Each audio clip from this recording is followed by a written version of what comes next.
You know, in all my years in therapy, I've had the honor of working with over 7,000 people now.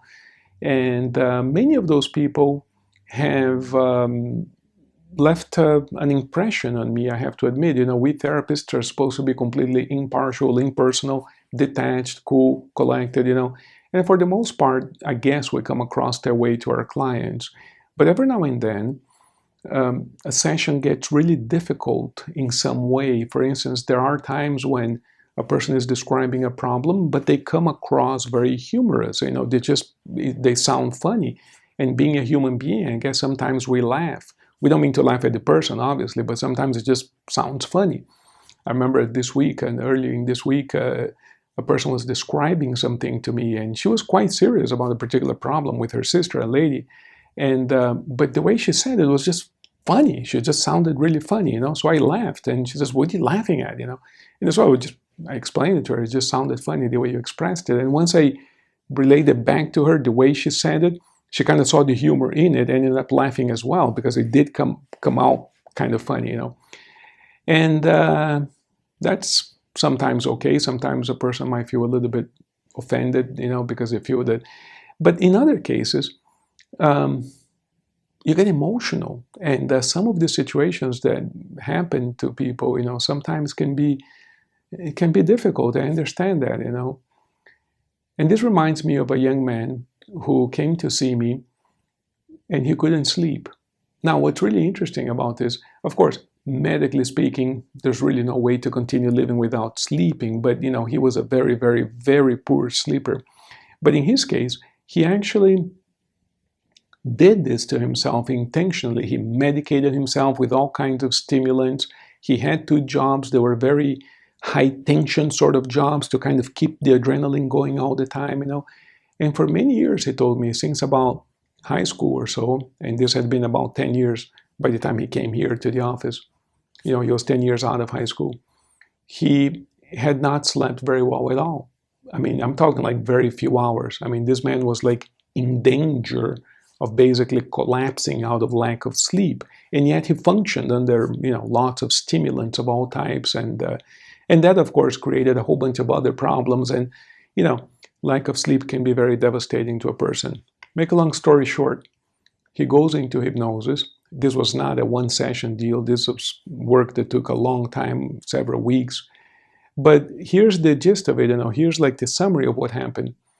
When he was about 14 years of age, he was at a cabin. A cabin is like a little log house, a little wooden house out in the woods, out in the some forest somewhere with his father.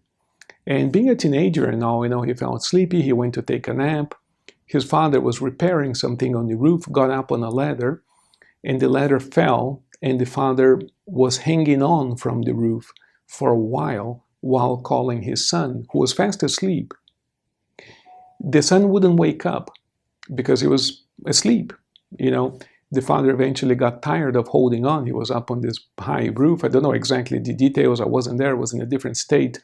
Eventually, the father fell from the roof and didn't die immediately, received some injuries, of course, and those injuries became complicated to the degree that the father eventually died. You know, so this young man, at the age of about 14, felt that, you know, his being asleep basically cost him his father's life.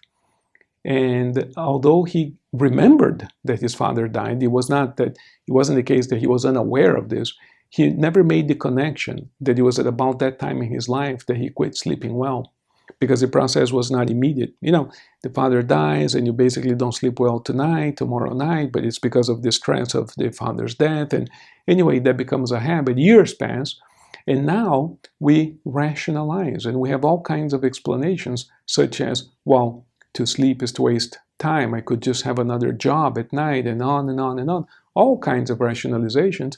And the bottom line is, for about 10 years, he didn't have a full night's sleep, with all kinds of negative consequences to his health and life and emotions and so forth.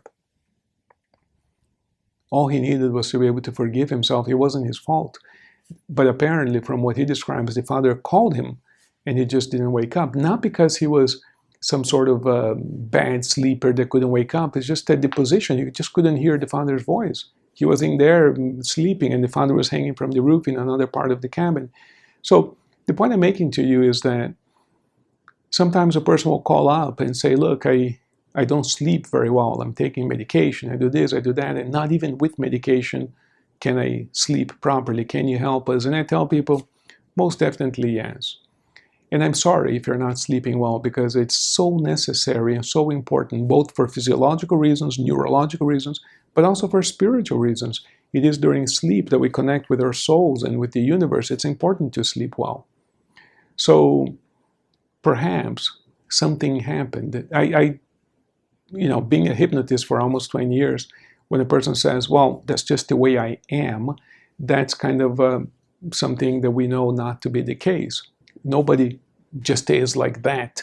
In other words, something happened, we just don't remember, we're just not aware of it. And sometimes we do remember the event, but we don't connect, you see. Sometimes the memory itself is buried in the unconscious to the degree that we don't remember what happened. Sometimes we do remember the event, but we don't connect with the current problem. And in the hypnotic state, we make that connection. And when we make the connection, usually there's a cathartic release or response of some type. And it is that forgiveness that comes about, which then allows the person to solve the problem, in this case, to sleep peacefully. So we call this our peaceful sleep program, and we've been able, thank God, to help so many people get a great night's sleep. If you're having difficulties with your sleep, consider this. Perhaps this is for you. If you believe this is for you, we're here to serve you. And I'll be honored to be of service to you so that you can sleep well. It's going to help you with your health, both physical and mental and emotional health. So, peaceful sleep to you.